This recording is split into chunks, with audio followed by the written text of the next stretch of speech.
Hey, good morning to those of you out there on the West Coast. Good afternoon to those of you here on the East Coast. Special hello to those of you putting hello into the chat. I really appreciate that. Let me turn some of my little scrolling text here off. We're going to get started in just a second here with our live training for how to find contracting officers that love 8A small businesses. But before we do, I'd like to give a tip for success. And one of the tips I wanted to give, actually, let me see if I can do this really quick, is if you haven't done this already, make sure you go check out our website, right? www.govconchamber.com. All sorts of free stuff on there. You can go through, you can explore, scrolling down here, and you can see what's going on our homepage. We've got several resources that are out there, as well as a lot of learning activity, a lot of blogs, et cetera. So here's an example of something, a focus on women's small businesses. And so we try to put together content that we have that's related. And so here we're talking about women-owned small businesses and what you can do to kind of increase. And on here, you find a lot of good content. And then here, I think it's like 12 trainings, 10 or 12 trainings at least that we have that are focused on women-owned small businesses and how you can succeed. We've done this in multiple different areas for small businesses at different levels. So go check out the website. That's my tip for the day. Is check out our govconchamber.com website, and you'll find all sorts of free content. I put a ton on LinkedIn. I do a ton on video live here, but then we have so much else that we want to share over the last 5 years. We keep trying to make sure we're sharing information that helps you succeed, and you'll find a lot in there on govconchamber.com. Okay, so we're going to dive into how to find contracting officers that love 8A small businesses. Let me just get my ducks in a row, and I'm going to share my screen again. And so let me just come here. So by the way, if you don't know, in the government, we say contracting officers, and we often say CO or KO. KO is the way we say contracting officer in the military because CO stands for commanding officer. But basically, they're interchangeable. Contracting officer is CO or KO. If you want success in the federal market, you can't just walk into a contracting shop and start yelling, right? Show me the money. If you're not familiar with this picture here, it's from a movie called Jerry Maguire. And this guy is Jerry Maguire. He's a sports agent, and he represents all sorts of athletes, but he just lost them all because of something going on in the movie. And he's got one left, and the one person is with him. The one football player is like, oh, I bet you love me now. And Jerry is yelling into the phone what this guy wanted him to say. It's like, show me the money. But sometimes I feel like maybe that's how we think we should be approaching contracting officers. And that's not quite the best path for success, to walk into a contracting shop or pick up the phone or whatever and say, show me the money. It's not going to happen. Obviously, we want more opportunities, right? Obviously, as 8A small businesses, we want direct awards. There's a ton of them, and we'll talk about that in a minute. We want that, but people buy from those they know, like, and trust. And so part of the reason for this training about finding contracting officers that already love 8A small businesses is that you can, when you reach out to them, they'll take your call. They'll want to meet with you, and they'll begin to build that or go down that journey of them knowing you and liking you and trusting you. But it all begins with just making sure you're calling the right people. And we'll talk more about that in today's training. So today's training, I'm going to cover down on 3 ways or 3 bullets for today's training. First thing is why it's important that you pay attention to contracting officers that love your business, your type of business. This training is specific to 8A small businesses, but the reality is just interchange HUBZone or Woman-Owned Small Business or SDVO. It's the same process. I'm just focusing on 8A small businesses in today's training. The second thing I want to talk about is what is that criteria? When I say find contracting officers that love 8A small businesses, well, how do you define love? What's the criteria? I'm going to tell you what that is and why you want to pay attention to that. And then I'm going to show you, I really want to show you how to go in and find these contracting officers, their names and numbers and emails. So this is real world training. Get ready to take notes as we go forward, but how you can use SAM and FPDS, a little bit USA spending, but mostly SAM and FPDS for your training. If you don't know who I am, my name is Neil McDonald. I'm the president of the GovCon Chamber of Commerce, and I want to welcome you to my federal sales training, where I provide tips for success in the federal market. I spent 20 years as a small business owner in the federal market, and since 2018, I've been teaching people like you that government contracting is not a secret. It's a process. When we follow a process A to Z, we're going to have repeatable, predictable results. And that's what I want for you in your business. I want you to have predictable results. I want you to look to 2024 and know that you can have the success that you're planning for. Do me a favor, before we get started, help buyers remember who you are. Yesterday, we had a buyer representative from the Navy in. Put your company name and core competency into the chat. Make sure you're putting just 2 or 3 words, something that's easy for us to remember. Digital transformation, workforce development, elevator service and maintenance, things like that make it easy to remember, right? I don't need to know your whole business. I don't have the capacity, right? We have almost 70 people in training right now live. I don't have the capacity to know everything about your business. What you want is people like me and buyers and others in the chat to remember you enough where we go, oh, digital transformation. Let me introduce you to this company, right? And so when you put 2 or 3 words, you make it easy for us. Also, this is your community. I'm going to be doing training as we go along, but in the chat, engage with others. This is where you start to get to know other people. And if it makes sense, you go off and have an intro call, et cetera, start the relationship building process. By the way, don't just say, I'm open to connections, right? If you're open to connections, take the time to reach out afterwards or even during, but reach out to somebody and send them a connection request saying, hey, I saw you in Neil's training. I'd love to have a LinkedIn connection if that works for you. Don't be selling, but engagement is just saying hi, giving thumbs up, and beginning to start that relationship. One of the ways you can also do that is come to our No Nonsense networking event. We've got a networking event on Tuesday, October 17th, 1 to 3 p.m. East Coast time. And this is a chance, really it's a chance for me to meet all of you, but it's a chance for you to meet each other virtually face-to-face. In these meetings, you get to get into the chat, but it goes by pretty fast and you don't really get to see each other and hear about each other's company beyond that limit that I put in place of 2 to 3 words. Here, you can go much farther, right? I'm going to have you introducing yourself and talking to other folks. And so if you haven't already, sign up for the govconchamber.com/networking event there. Come join us. Let me meet you. If you're already signed up and attending, put that in the chat. Let us know that you're attending.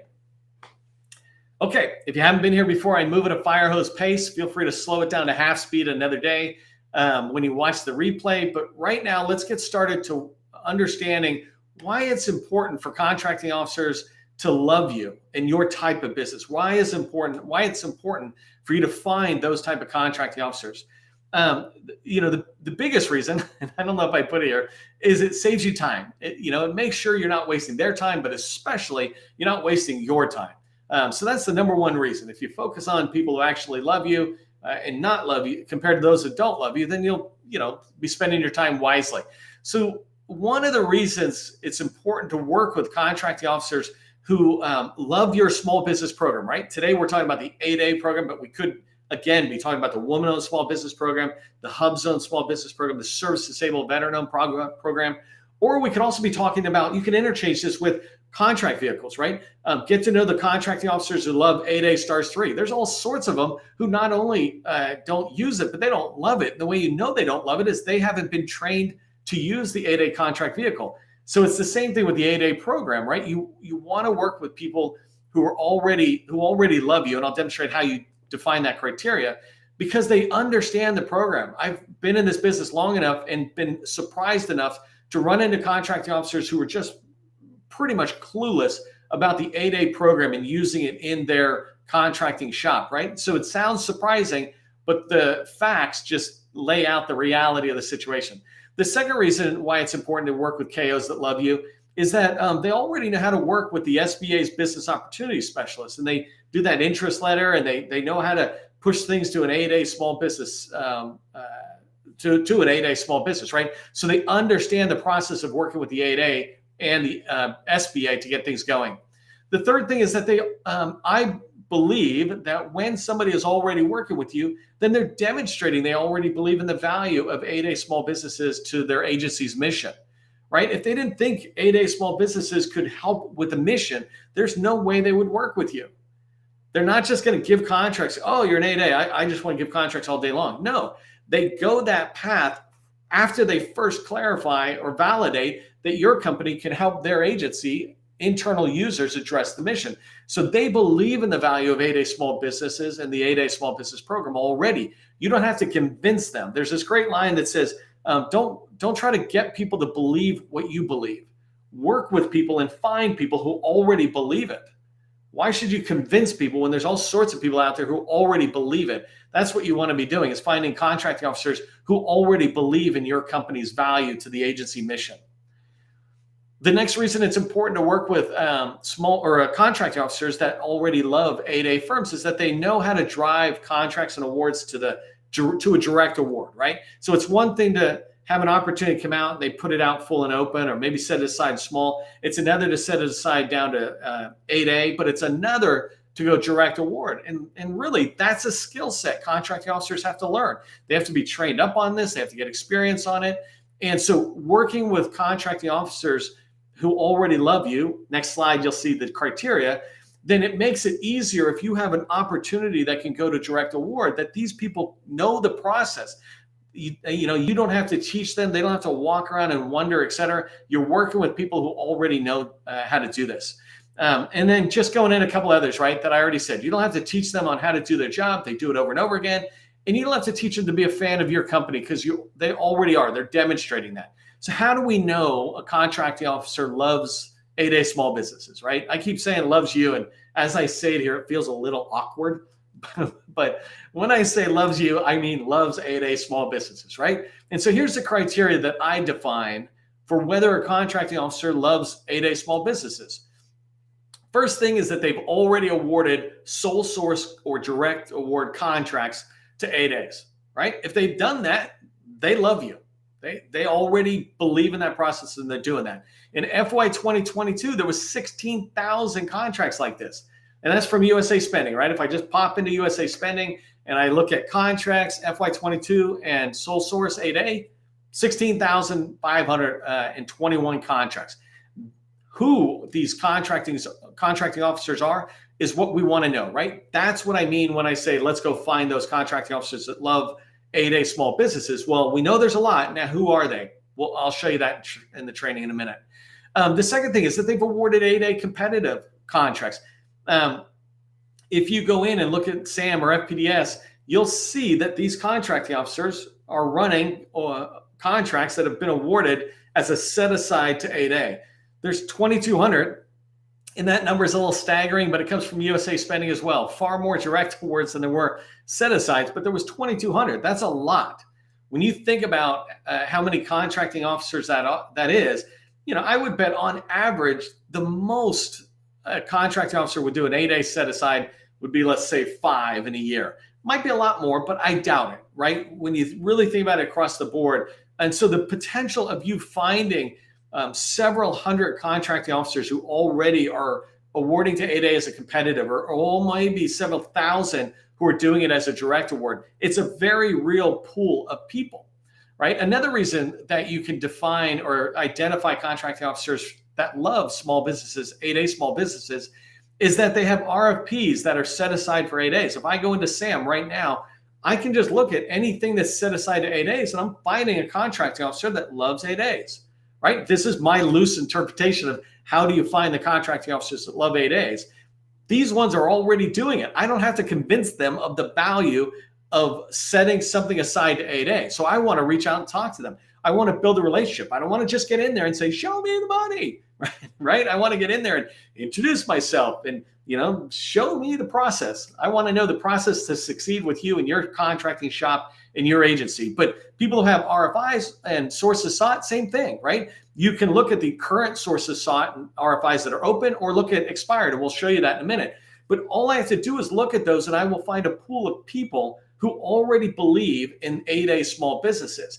And so when you think about the fact that there's several 100,000 buyers out there in the federal market, right? DoD has 185,000 acquisition professionals alone, right? Just that one department. So when you think about several hundred contracting officers or acquisition personnel, market researchers, et cetera, related to the acquisition, you want to narrow your energy down to the contracting officers who love 8A small businesses. And the way you do it is by what I just laid out here in the criteria. And I'm going to show you how to do that here in a second. So let's talk about SAM and FPDS, because that's the tools. Those are the tools you use to find this. I want to pause for 1 second because my training, I get people who are advanced in 20, 30, $40 million companies and people who are newer in, and I never want to run past the people who just got here. They're very good at what they do, but maybe they don't know the systems as well. We take 2 seconds to show it to them. So first off, System for Award Management, we only call it SAM.gov, but that has upcoming contracts that are out there. It has contracts that have been awarded, and I say some because not everything has to go through SAM. I'm not here to explain why, but a lot of stuff is kept in other areas and the data doesn't even come in here, which kind of sucks, but it is what it is. And then SAM has other notices. And one of the things I like that SAM has that no one else has is it has helpful documentation. And what I mean by that is performance work statements or full out RFP documentation. So they have those files attached to their items within SAM so that you can do more research, et cetera. The second tool we're going to look at is Federal Procurement Data System. It's just FPDS. We never say the words, right? We just say SAM.gov and FPDS. But the thing you want to pay attention to FPDS is it pretty much has all the awards, right? Those ones I said aren't in SAM. Pretty much everything comes into FPDS. Yes, there's some stuff that's not in there, some intelligence community side stuff, et cetera. But for the most part, for most of us, the contracts that are over $10,000 in value, so simplified acquisition and above, or excuse me, micro purchase threshold and above, is what's in there. Plus every single modification, including a bunch of zeros, just so it's what it is. But all the contracts pretty much that you want to find are in there, including things like vehicles, BPAs, IDIQs, et cetera. One thing that FPDS does not have is are files. That, you know, that'd be helpful, but it is what it is. So I'm going to show you the two places I find people within these two tools. So let me just start with SAM, and hopefully this will all work the way I envision. By the way, if you're an 8A, can you do me a favor? Just put it into the chat. Let people know that you're an 8A really quick as I'm transitioning into SAM. So going into, and I'm sorry, you can also let folks know that you're a woman-owned small business or SDVO, some of those others, but I especially am trying to find 8A firms that other people can meet. But so going into SAM.gov, you go to search, and I'm going to go really fast, so later on slow it down and watch it. But when I want to search for contracting officers that love 8As, there's many ways, but I'm going to show you just a couple so I make sure I touch SAM and FPDS in the next 13 minutes or so, because I end at 12:30. All right, so the first thing I want to do is click on this all domains and say I want to see contract opportunities. And then I'm going to scroll down and you start getting fancy with your searches, right? So one of the things I might look for is I'm going to say sources. Let me just look here and I'm just going to say sources sought as an example. And down here you see active or inactive. Active means active's a weird thing. Basically, it means maybe the response still is due, but sometimes the inactive date that people put in, the buyers put into the system, leave it active even though it's been responded to in months past. But inactive is stuff that's already been done, right? So active has inactive and active stuff in it. Inactive has just inactive stuff in it. It's crazy, but it doesn't matter. So my point is, at the moment I'm looking at active, but then I can go back and look at them both. In fact, let me just do them both so you can see it. So I want to say set aside, and I'm going to say show me 8A set aside, right? Let's just say with 8A set aside for 1 second. And then the other thing I want to do is I want to filter this down. So just showing you there's 3,400 results, right? I want to begin to filter that down. And let me show you, because I'm moving pretty fast. Let me zoom in for those of you really trying to track here, right? I'm just coming in and I'm saying, show me contract opportunities. The next thing I'm saying I want to see, let me scroll up, is the notice types I want to see are sources sought. The set aside is 8A set aside, and I just said active or inactive because I'm going to give it a period of time where I say the response date is, let's say, custom date, right? I'm going to say here, what month to be? I'm just going to say 5/1/2023, and hopefully this will work. Just saying, 10/1/2023. And let me zoom out because I can't even see what I got here. And I hit tab. And when I do, now I went from 3,400 opportunities down to 90, right? I don't want to go too far into this, but the next thing I might do is I might say, well, let me find it for a particular agency. So I work with customers, one-on-one with customers in the past in our workshop, And when I support them building a target list of people to go in and talk to, it begins in this way. So I might look at HHS and say, let me go find all the contracting officers in HHS who love 8As, right? That's who I want to pursue. But this is just RFIs in the last 4 or 5 months or something. And so I got 90 of them that I can pursue. I can change this information from where I said I wanted sources sought, right? I can get rid of that guy. And I can come here and I say, I'm looking for solicitations, or excuse me, not solicitations, award notice, right? Let me get rid of solicitation. So I want to look at award notices, and let me get rid of the dates on this guy. Anytime. So now I'm looking at 900 results, right? If I was doing this further, I might go in and say, let me see if I can find anybody who is in my NAICS. I get a little confused here. There, NAICS code 541511. Let's just take that guy for 500. Okay, so now I just searched and I said, show me any contracts that were awarded to 8As in here that are set aside to 8As and that were awarded. So anyways, so the way I can go in and start looking at it, let me just see if I find anything that looks, it's funny, that's kind of a wrong one. Here we go, main information technology services with the Army. I'm gonna click on this and I'll just show you this one because I'm tracking my time. I tend to like to talk. So here I can see the agency that it's at, but what I'm really looking for is right here. So right down here, I can see where we're at. I know who this is, right, under ACC. And here are 2 people who are contracting officers. So I have the name and I have the email address of 2 people related to a contract that was awarded to 8A set aside, right? Next thing I would do is go find a phone number because I always like starting with a phone call when I do outreach. Leave a voicemail, wait a couple hours, and then send an email. Don't blast, don't spam. You want to actually say, hey, I was looking at this, but I'd like to just introduce ourselves. But you can see right here, right? I did a quick search and I can begin to refine that a lot more. Let me change this to FPDS and do something similar over there. Right, so over here, by the way, when I come into fpds.gov, I just hit enter on that browser screen and I come here. So in here, I click on advanced search and I'm looking for a couple of things. I'm going to say I want a new search, click add. And one of the things I want is, I don't know if it's type. Let me zoom in a little bit. Oh, I lost it. So there's type of set aside. There it is. I lost it. Type of set aside. So here I can say 8A, right? And so the first thing I want to do is just to make sure I'm finding 8As, right? So I always grab this and then I'm going to click on view. And all I'm looking for here, I don't care about the details at the moment, 1995. I just want to make sure what I was looking for came up the right way. This is too old, actually. Hold on one second. By the way, you saw me copy that thing. Sometimes you have to do that so you can get back to your search results fast. So let me pick something that's a little more recent and it has some money. Look at all these zeros, right? This is why FPDS kind of is. Okay, so let me change the next thing really quick. I'm going to refine this search. I'm going to add this. I'm going to say action obligations. And I want this guy to be, let's just call it 100,000 to 1 billion, I think is what I just did.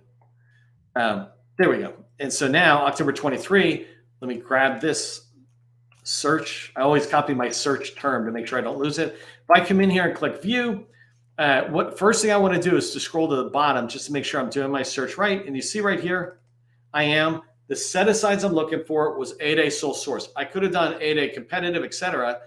And so if I come back up here, this is how I find the contracting officer. Right there is Danielle Wilcox from FEMA. I can see it. This person is a FEMA. Generally, this is a contracting officer, a contract specialist, somebody who's putting it in. I can also then try to reverse engineer the whole process by taking some of this reference IDs, right? This is not today a deep dive into FPDS or SAM, but you can take these IDs and go back out into SAM, or you just go to the internet and search. Let me take this as an example really quick. If I take that, and I don't know if this will work, but it'll be fun to see. Wow. See the problem with this right there? You see the way it's all together? FPDS gets rid of dashes and things like that, but the way the number is in SAM, tends to have, like, let's say a dash between 70 and FBL or whatever, right? And so you want to learn that pattern. That's you learning how to use the tool. But what I want to point out in particular, right, is that when I come in here, I can see these people. Here's, it's FEMA, and it's down there at the New Orleans contracting shop. So I can see where this is being done, by the way, and I can see the person. So if I'm talking about trying to find contracting officers that love 8As, this is a quick, easy way for me to do it. Something else you can do as you go forward on, let me close this and go back one more time on the search. Control A, B. Oh, I got rid of my search. Oh, well. That's funny. This search thing on FPDS, I don't like complaining, but boy, if I was going to complain, that particular functionality kind of sucks. But anyways, when you're coming in, right, this is where you want to come in and to start finding people in FPDS and SAM. And just remember, you can do it even quicker by doing contracting opportunities. Here you can say the organization. So let's say, for example, I'm looking for the Army, and I know it's a little bit small, but I'm saying Department of Army there, right?